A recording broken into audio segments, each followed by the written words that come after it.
International Jio పాలిటిక్స్లో ఈరోజు మనం ఎక్కడ చూసినా కూడా అమెరికా పేరే చాలా బలంగా చాలా గట్టిగా వినిపిస్తోంది. దానికి ప్రధాన కారణాలు కూడా ఉన్నాయి.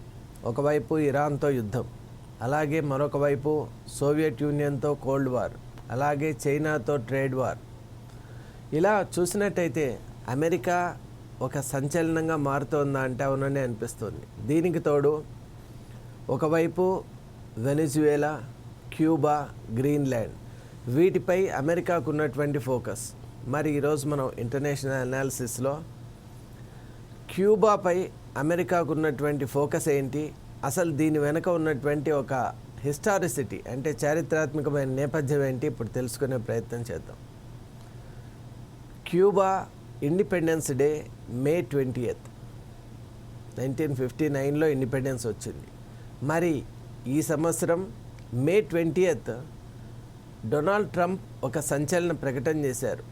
అదేంటి అంటే ఆ ప్రకటన ఆయన నేరుగా చేయకుండా యుఎస్ జ్యుడిషియరీ డిపార్ట్మెంట్ అంటే యుఎస్లో ఉన్నటువంటి క్రౌన్ కోర్ట్ ఏదైతే ఉందో, హైయెస్ట్ అప్లేట్ కోర్ట్స్, ఆ కోర్టు ఒక సంచలన తీర్పు ఇచ్చింది. అదేంటి అంటే రౌల్ కాస్ట్రో, ఇంతకుముందు ఈ క్యూబా దేశానికి ప్రెసిడెంట్గా ఉన్నటువంటి వారు, ఫిడెల్ కాస్ట్రోకు ముందు ఉన్నటువంటి వారు, ఆయన అమెరికా యుద్ధ విమానాన్ని కూల్చివేసినటువంటి ఒక కేసులో ఆయన్ను దోషిగా నిర్ధారిస్తూ శిక్ష విధించడం అయింది అని, దానికి ఆయన ఆ శిక్ష అనుభవించటానికి అతన్ని అమెరికాకు తీసుకొని రావాలి అని ఆ తీర్పులో ఉన్నటువంటి సారాంశం. మరి ఎగ్జాక్ట్గా మే 20th రోజే ఈ తీర్పు న్యాయస్థానం ఇవ్వటం వెనుక ఆంతర్యం ఏంటి? గడిచిన రోజుల్లో మనం చూసినట్టయితే వెనెజువేలాపై అమెరికా ఎటువంటి చర్యలను చేపట్టింది, అసలు అమెరికన్ డిప్లొమసీ వెనక ఉన్నటువంటి ఆ ప్రధానమైన స్ట్రాటజిక్ ఎలిమెంట్స్ అంటామే అవేంటి అని ఒక్కసారి మనం ఆలోచన చేస్తే, అమెరికా ప్రధానంగా వెస్టర్న్ హెమిస్ఫియర్లో తన ఉనికిని బలంగా చాటుకోవాలి అని ప్రయత్నం చేస్తోంది. అసలు మనం గ్లోబల్గా చూసినట్టయితే, జియోగ్రఫీని ఒక్కసారి పరిశీలన చేసినట్టయితే, వెస్టర్న్ హెమిస్ఫియర్లో ఉన్నటువంటి ప్రధాన దేశాలు, అలాగే అమెరికాకు ఉన్నటువంటి పొరుగు దేశాలు క్యూబా, వెనెజువేలా. మరి క్యూబా విషయానికి ఈరోజు వచ్చినట్టయితే, క్యూబా అనేటువంటిది కమ్యూనిస్ట్ దేశం, హైలీ యాంటీ అమెరికన్ యాటిట్యూడ్ ఉన్నటువంటి దేశం. అలాగే మనం గమనించినట్టయితే క్యూబాలో అమెరికా అంటే అణువున కూడా విద్వేషం అలా ఉండటానికి కారణం అక్కడ ఉన్నటువంటి ప్రభుత్వం. సోవియట్ యూనియన్తో చక్కటి బాంధవ్యాలు కలిగినటువంటి క్యూబా మార్క్సిస్ట్ లెనినిస్ట్ సిద్ధాంతాలని వంటబట్టించుకొని ఆ సిద్ధాంతాన్నే ప్రజల్లో కూడా బలంగా తీసుకెళ్ళి దేశమంతటినీ కూడా ఆ విధంగా నడిపిస్తోంది. మరి క్యూబా యొక్క జియో పొలిటికల్ స్ట్రాటజిక్ ఇంపార్టెన్స్ ఏంటి అంటే, it is the gateway of Mexico అని కూడా అంటారు. అసలు క్యూబా అనేటువంటి ప్లేస్ టూరిస్ట్ పాయింట్ ఆఫ్ వ్యూలో కూడా ఒక అద్భుతమైనటువంటి ప్లేసే కాకుండా ఆ కోస్ట్ ఏదైతే ఉందో అది చాలా ముఖ్యం. ఎందువల్ల అంటే అమెరికాను ఇటు సౌత్ అమెరికా కలపడంలో ఉన్నటువంటి నార్త్ అమెరికా, సౌత్ అమెరికాను కలపడంలో అది చాలా క్రిటికల్ అండ్ క్రూషియల్ పాయింట్గా మనం చూడవచ్చు. మరి అలాంటి క్యూబాను అమెరికా క్యాప్చర్ చేస్తోందా అంటే అవుననే మనకు వార్తలు వినిపిస్తున్నాయి. అది కూడా డిట్టో అంటే సేమ్ టు సేమ్, ఎలా అయితే వెనిజువేలాలో మడూరో విషయంలో ఏం జరిగిందో, అమెరికా ఏం చేసిందో అదే స్ట్రాటజీ ఇక్కడ కూడా వాడుతోంది. వెనిజువేలాలో కూడా మనం చూసాం ఎలక్టోరల్ ఫ్రాడ్స్, అలాగే అక్కడ ఉన్నటువంటి ఇల్లిసిట్ డ్రగ్ కార్టెల్స్.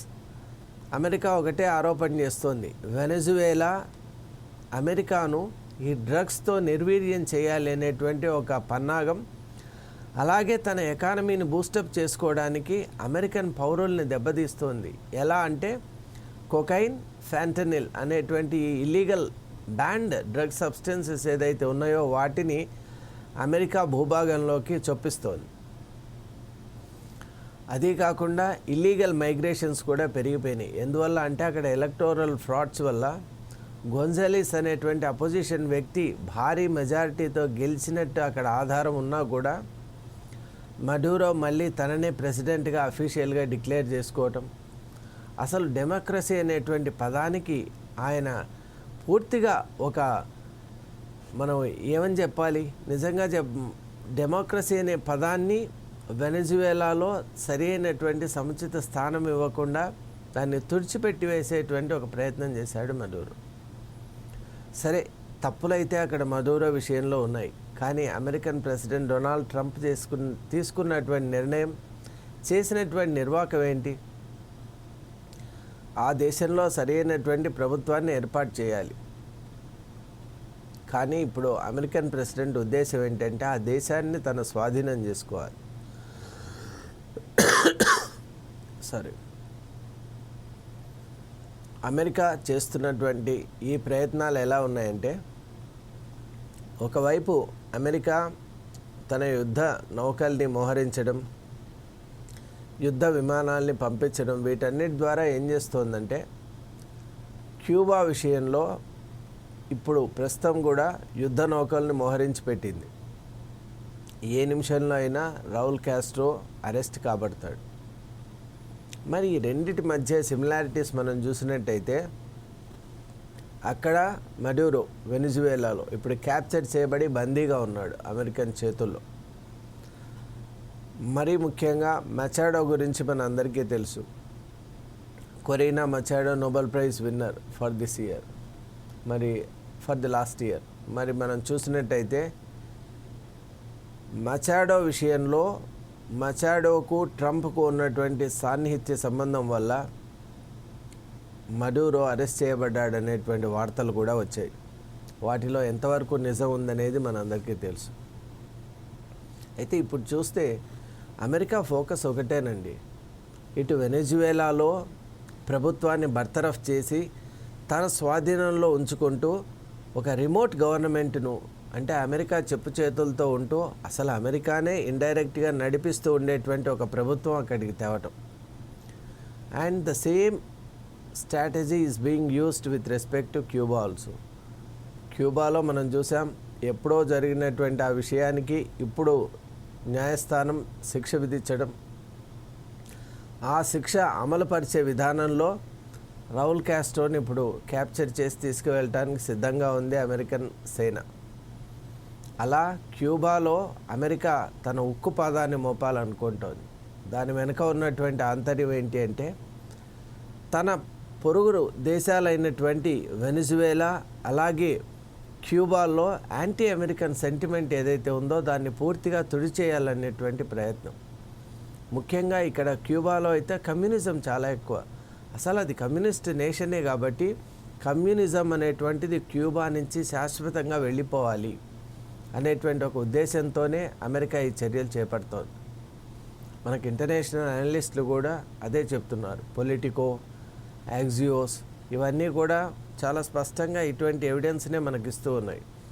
అమెరికా ఈ చర్యల ద్వారా ఖచ్చితంగా క్యూబాను బందీ చేసి తను ఏ విధంగా అనుకుంటుందో ఆ విధంగా వాడుకోవాలి అని చూస్తుంది. ఎందుకు? క్యూబన్ బే, క్యూబాలో ఉన్నటువంటి ports are very important for US naval బేస్గా చాలా ఉపయోగపడతాయి. ఇంకొక కారణం కూడా చెప్తూ ఉన్నారు. అదేంటి అంటే, ఇటు వెనెజువేలా కానివ్వండి, క్యూబా కానివ్వండి, అక్రమంగా చాలామంది ఇమిగ్రేట్ అవుతూ ఉన్నారు యుఎస్లోకి. అంటే ఇక్కడ పరిపాలన కానివ్వండి, వసతులు కానివ్వండి, విధానాలు కానివ్వండి సరిగా లేకపోవడం చేత భారీ ఎత్తున సంపన్న దేశమైనటువంటి అమెరికాలో ఎలాగైనా మనం అమెరికా చేరుకోవాలి, అక్కడ ఒక అద్భుతమైన జీవితం మనకు ఉంటుందనే ఆశాభావంతో ఇక్కడి నుంచి వలస వెళ్ళిపోతున్నారు. వాళ్ళు సరైన డాక్యుమెంట్స్ లేకపోవడం వల్ల ఇల్లీగల్గా ఎంటర్ అవుతున్నారు.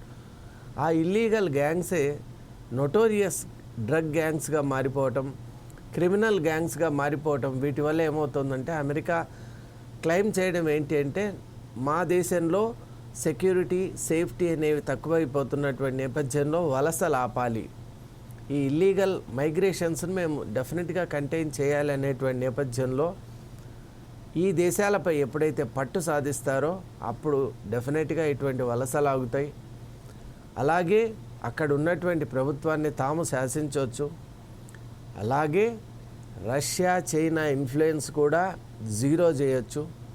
ఇక అన్నిటికంటే ముఖ్యం క్యూబా మనం తీసుకున్నట్టయితే అక్కడ ఉన్నటువంటి అగ్రికల్చరల్ ప్రొడ్యూస్, ఇప్పుడు షుగర్ కానివ్వండి, క్యూబాలో కొన్ని రేర్ మినరల్స్ దొరుకుతాయి. మరి వాటన్నిటిపై అమెరికా ఆధిపత్యాన్ని కలిగి ఉంటుంది. అలాగే ఆయిల్ అండ్ న్యాచురల్ గ్యాస్, ఎంత రిజర్వ్స్ ఉన్నాయో వాటిని వాడుకునేటట్టు. ఇప్పుడు ఎలా అయితే వెనిజువేలా విషయంలో అమెరికా తన యొక్క పట్టును బిగించిందో సేమ్ స్ట్రాటజీ ఇక్కడ వాడుతోంది. ఇలా అమెరికా, క్యూబా, వెనిజువేలా రెండింటినీ స్వాధీనం చేసుకోవటం వల్ల చైనా రష్యాపై ఆధిపత్యం డెఫినెట్గా కలిగి ఉంటుందని చెప్పడంలో ఏమాత్రం కూడా సందేహం లేదు. ఎందువల్ల అంటే ఇటు నేవల్ బేస్కు, అలాగే ఇక్కడ ఉన్నటువంటి ఎకనామిక్ బేస్కు, అలాగే ఇక్కడ ఉన్నటువంటి డిఫరెంట్ మినరల్స్ను, అలాగే ఇక్కడ ఉన్నటువంటి పాలనని అంటే గవర్నెన్స్ని, ముఖ్యంగా ఇల్లీగల్ మైగ్రేషన్స్ని కంటైన్ చేయటం, అక్కడ ఉన్నటువంటి గవర్నమెంట్ను నామమాత్రంగా అవి నడుపుకున్నా కూడా యుఎస్ కంట్రోల్తో నడిచేటట్టు చేసుకోవటం, ఆ ప్లేస్ మొత్తం వెస్టర్న్ హెమిస్ఫియర్లో the biggest and notable power హౌస్గా అమెరికా మిగిలిపోవాలి అని ఒక లక్ష్యంతో ముందుకు వెళ్తున్నట్టు చాలా స్పష్టంగా కనిపిస్తుంది. కాబట్టి ఈరోజు మనం చూసాం క్యూబాలో కూడా పవర్ గ్రిడ్ ఫెయిల్యూర్ అయింది.